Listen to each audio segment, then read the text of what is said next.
हमारा पहला क्वेश्चन है प्रोप्राइटरी ऑडिट रेफर्स टू।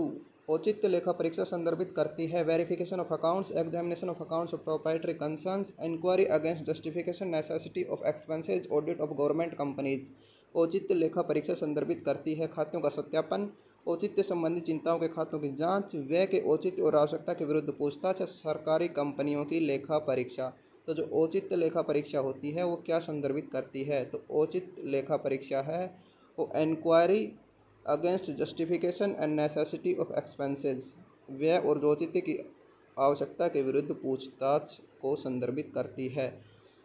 व्यय के औचित्य और आवश्यकता के विरुद्ध पूछताछ को औचित्य लेखा परीक्षा संदर्भित करती है। ठीक है, इसके बाद अगला क्वेश्चन है propriety is normally undertaken in case of. औचित्य परीक्षण सामान्य रूप में तब किया जाता है जब joint stock company, government company, statutory company या गवर्नमेंट डिपार्टमेंट। औचित्य परीक्षण सामान्य रूप से तब किया जाता है जब हो जॉइंट स्टॉक कंपनी, सरकारी कंपनी, वैधानिक कंपनी या सरकारी विभाग। तो जब सरकारी विभाग होता है या गवर्नमेंट डिपार्टमेंट होते हैं तो औचित्य परीक्षण किया जाता है। इसके बाद अगला क्वेश्चन है इंटरिम ऑडिट रेफर्स टू। अंतरिम लेखा परीक्षा संदर्भित करती है examination of accounts continuously, examination of accounts intermittently, audit work to find out and check interim profits of company carrying on audit of bonus purposes at the end of the year. अंतरिम लेखा परीक्षा संदर्भित करती है खातों की लगातार जांच, खातों की आंतरिक जांच, कंपनी के अंतरिम मुनाफे का पता लगाने और उसकी जांच करने के लिए अंकेक्षण कार्य, अधिलाभ उद्देश्य हेतु वर्ष के अंत में लेखा परीक्षा करना। तो जो इंटरिम ऑडिट होती है वो audit work to find out and check interim profits of a company. तो कंपनी के अंतरिम मुनाफे का पता लगाने और उसकी जांच करने के लिए अंकेक्षण कार्य से जो संदर्भित होती है वो अंतिम लेखा परीक्षा होती है, अंतरिम लेखा परीक्षा होती है। ठीक है, इसके बाद अगला क्वेश्चन है फाइनल ऑडिट इम्प्लाइज। फाइनल अंकेक्षण का अर्थ है audit of accounts at the end of the year, checking of accounts to reveal frauds, audit for submitting report immediately at the end of the year या audit of banking companies. Final अंकेक्षण का अर्थ है वर्ष के अंत में खातों का अंकेक्षण, धोखाधड़ी प्रकट करने के लिए खातों की जांच करना, वर्ष के अंत में तुरंत रिपोर्ट प्रस्तुत करने के उद्देश्य से लेखा परीक्षा या बैंकिंग कंपनियों का अंकेक्षण।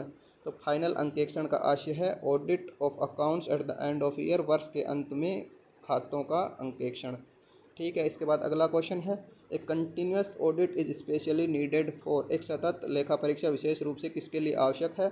Any trading concern, smaller concern, banking companies या मैन्युफैक्चरिंग कंपनीज। एक सतत लेखा परीक्षा विशेष रूप से किसके लिए आवश्यक है? कोई व्यापारिक उपक्रम, छोटे उपक्रम, बैंकिंग कंपनियां या निर्माण कंपनियां। तो जो सतत लेखा परीक्षा या कंटिन्यूस ऑडिट है वो बैंकिंग कंपनीज या बैंकिंग कंपनियों के लिए आवश्यक है। ठीक है, इसके बाद अगला क्वेश्चन है जॉइंट ऑडिट इम्प्लाइज। संयुक्त लेखा परीक्षा का तात्पर्य है audit of two concerns together, audit of two concern together, audit of joint stock company, audit of joint sector company, audit by two firms of CA. संयुक्त लेखा परीक्षा का तात्पर्य है दो उपक्रमों का एक साथ अंकेक्षण, जॉइंट स्टॉक कंपनी का ऑडिट, संयुक्त क्षेत्र की कंपनी की लेखा परीक्षा या सीए की दो फर्मों द्वारा अंकेक्षण। ठीक है, तो जॉइंट ऑडिट से आशय होता है audit by two firms of CA या सीए की दो फर्मों द्वारा जो मिलकर ऑडिट की जाती है वो संयुक्त लेखा परीक्षा या जॉइंट ऑडिट कहलाती है। इसके बाद अगला क्वेश्चन है मैनेजमेंट ऑडिट मीन्स। प्रबंध अंकेक्षण का आशय है audit undertaken on behalf of the management evaluating performance of various management processes and functions, audit undertaken on behalf of government to punish management या कंपलसरी ऑडिट। प्रबंध अंकेक्षण से आशय है प्रबंध की ओर से किया गया अंकेक्षण, विशेष प्रबंधन प्रक्रियाओं और कार्यों के प्रदर्शन का मूल्यांकन, सरकार की ओर से की गई लेखा परीक्षा या प्रबंध को दंडित करने के लिए। तो ठीक है, तो management audit means evaluating performance of various management processes and functions. इसका आंसर हो जाएगा विभिन्न प्रबंध प्रक्रियाओं और कार्यों के प्रदर्शन का मूल्यांकन। ठीक है, इसके बाद अगला क्वेश्चन है सिस्टम्स ऑडिट इम्प्लाइज। प्रणाली अंकेक्षण का तात्पर्य है systematic examination of accounts, audit undertaken to improve auditing system, inquiring accounting and control system, checking the performance of management. प्रणाली अंकेक्षण का तात्पर्य है खातों की व्यवस्थित जांच, अंकेक्षण प्रणाली में सुधार के लिए अंकेक्षण किया गया, लेखांकन और नियंत्रण प्रणाली संबंधी जांच या प्रबंध के प्रदर्शन की जांच करना।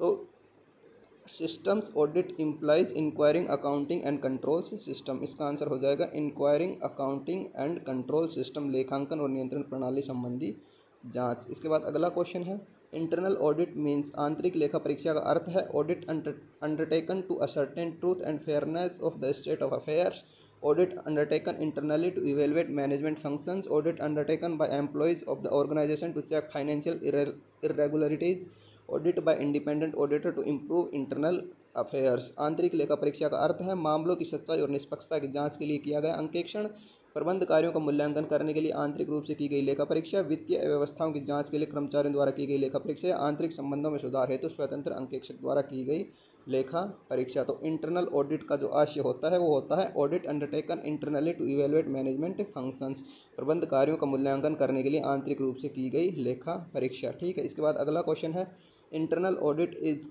आंतरिक लेखा परीक्षा है compulsory for a company with paid up capital of 25 lakhs and above, voluntary for a company, not necessary for a company and necessary for a company. आंतरिक लेखा परीक्षा है 25 लाख और उससे अधिक की चुकता पूंजी वाली कंपनी के लिए अनिवार्य, एक कंपनी के लिए स्वैच्छिक, एक कंपनी के लिए आवश्यक नहीं है, एक कंपनी के लिए आवश्यक है। तो जो इंटरनल ऑडिट है वो वॉलंटरी फॉर ए कंपनी है, एक कंपनी के लिए स्वैच्छिक है, वो चाहे तो करवाए या ना करवाए। ठीक है, थैंक यू।